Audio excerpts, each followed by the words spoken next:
तो दोस्तों आप सबका स्वागत है हमारे यूट्यूब चैनल टोनू साइंस लेक्चर में।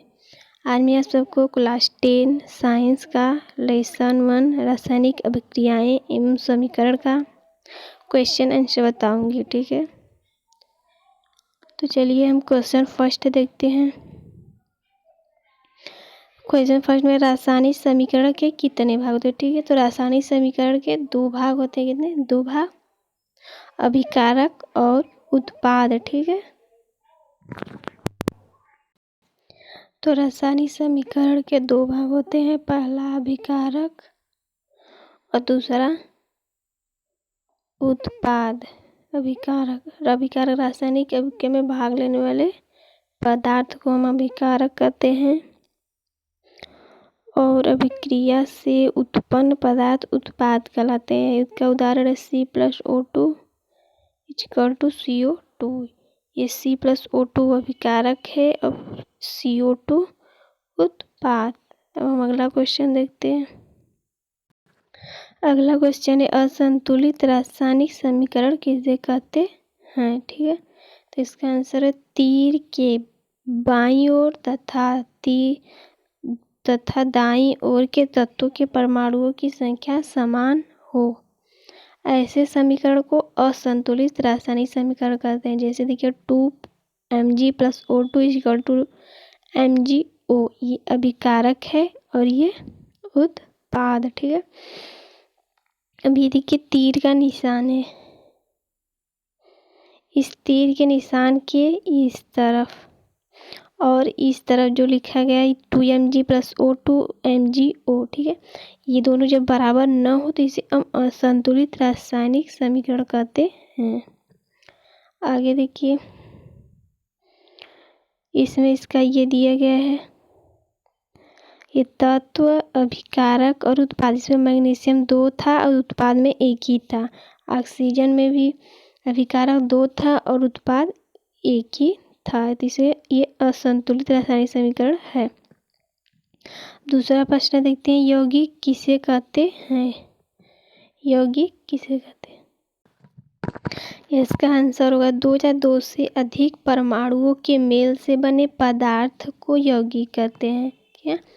2 या 2 से अधिक परमाणुओं के मेल से बने पदार्थों को हम यौगिक कहते हैं। ये हमेशा निश्चित अनुपात में होते हैं। ठीक है, या निश्चित अनुपात में, तब एक बराबर से H2O H2SO4 CuSO4 and AlO3 इत्यादि। ठीक है, अगला क्वेश्चन है, ऊष्मा के आधार पर रासायनिक अभिक्रिया कितने प्रकार के होते हैं। ठीक, ऊष्मा के आधार पर रासायनिक अभिक्रिया कितने प्रकार के होते हैं, तो चलिए देखते हैं। तो ऊष्मा के आधार पर रासायनिक अभिक्रिया 2 प्रकार की होती है, जिसमें पहला है ऊष्माशोषी अभिक्रिया और दूसरा ऊष्माक्षेपी अभिक्रिया। ऊष्माशोषी और ऊष्माक्षेपी। अगला क्वेश्चन है, ऊष्माशोषी अभिक्रिया की परिभाषा उदाहरण सहित दीजिए। ठीक है, ऊष्माशोषी का हमें परिभाषा देना चाहिए। देखते हैं, ये देखिए ऊष्माशोषी अभिक्रिया का उदाहरण परिभाषा, जिस अभिक्रिया में ऊष्मा का अवशोषण होता है उसमें ऊष्माशोषी अभिक्रिया कहती है। जिस अभिक्रिया में ऊष्मा का अवशोषण होता है उसे हम ऊष्माशोषी अभिक्रिया कहते हैं। जैसे N+O2 = NO2, इस अभिक्रिया में ऊष्मा का अवशोषण होता है। अगला क्वेश्चन है, ऊष्माक्षेपी अभिक्रिया की परिभाषा उदाहरण सहित दीजिए। ऊष्माक्षेपी अभिक्रिया, तो इसका आंसर देखते हैं। इसका आंसर हुआ, जिस अभिक्रिया में ऊष्मा निकलती है उसे ऊष्माक्षेपी अभिक्रिया कहते हैं। जैसे C+O2 = CO2, जिस अभिक्रिया में ऊष्मा निकलती है मतलब बाहर निकलती है उसे हम ऊष्माक्षेपी अभिक्रिया कहते हैं। C+O2 तो कार्बन डाइऑक्साइड इसमें निकलता है। संयोजन अभिक्रिया से आप क्या समझते हैं, हम संयोजन अभिक्रिया देखते हैं। तो वे अभिक्रियाएं जिनमें 2 या 2 से अधिक पदार्थ मिलकर एक नया पदार्थ बनाते हैं उन्हें संयोजन अभिक्रिया कहते हैं। क्या? संयोजन।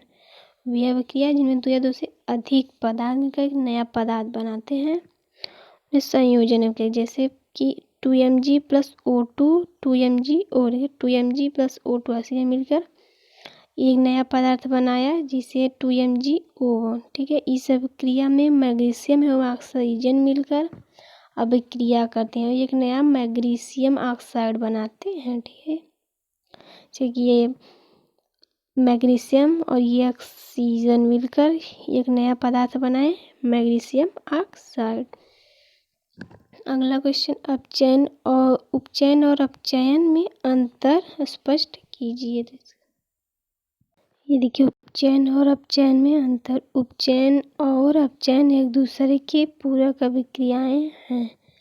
जैसे उपचयन में ऑक्सीजन की वृद्धि होती है तो अपचयन में ऑक्सीजन का ह्रास होता है।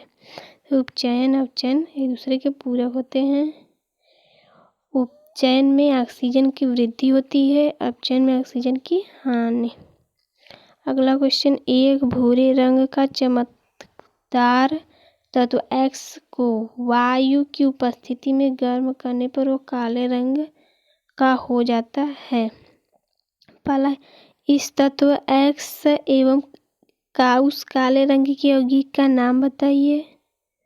दूसरा, इस अभिक्रिया का समग्र समीकरण लिखिए। तो देखते हैं, तो ये X जो है, ये X ये कॉपर है और काला रंग का यौगिक कॉपर ऑक्साइड है। क्या? कॉपर ऑक्साइड इसका यौगिक।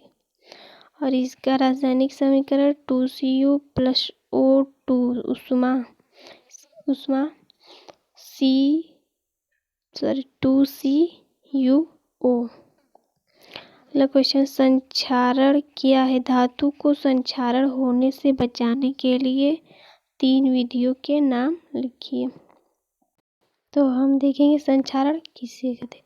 खुली वायु या नम वायु जल के संपर्क में किसी धातु की सतह पर आती है तो इसकी सतह पर वायु धातु से अभिक्रिया कर एक पदार्थ बना लेता है, जिससे धातु का क्षय होने लगता है। इस परिघटना को संक्षारण कहते हैं। संक्षारण की 3 विधियां देखते हैं। धातु को संक्षारित होने से बचाने के लिए 3 विधियां निम्न है। पहला, जस्तीकरण करके, दूसरा पेंट करके, तीसरा तेल या ग्रीस को लगाकर। अगला क्वेश्चन, रासायनिक समीकरण को क्यों संतुलित किया जाता है? तो इसका आंसर है द्रव्यमान संरक्षण के नियम को संतुष्ट करने के लिए रासायनिक समीकरण को संतुलित किया जाता है। अगला क्वेश्चन, रासायनिक समीकरण को संतुलित क्यों किया जाता है? तो इसका आंसर, रासायनिक समीकरण को संतुलित क्यों किया जाता है, इसका आंसर होगा द्रव्यमान संरक्षण के नियम को संतुलित करने के लिए रासायनिक समीकरण को संतुलित किया जाता है। अगला क्वेश्चन है, वायु में जलने से पहले मैग्नीशियम रिबन को साफ क्यों किया जाता है? इसका आंसर है, तो वायु में जलने से पहले मैग्नीशियम रिबन को साफ इसलिए किया जाता है ताकि उसके पूरी सतह से धूल कर हट जाए। ठीक है, हट जाए, जिससे इसकी सतह प्रत्यक्ष रूप से वायु के संपर्क में आ सके। अगला क्वेश्चन, उस क्रिया का नाम बताइए जिसमें किसी पदार्थ से ऑक्सीजन निष्कासित होता है।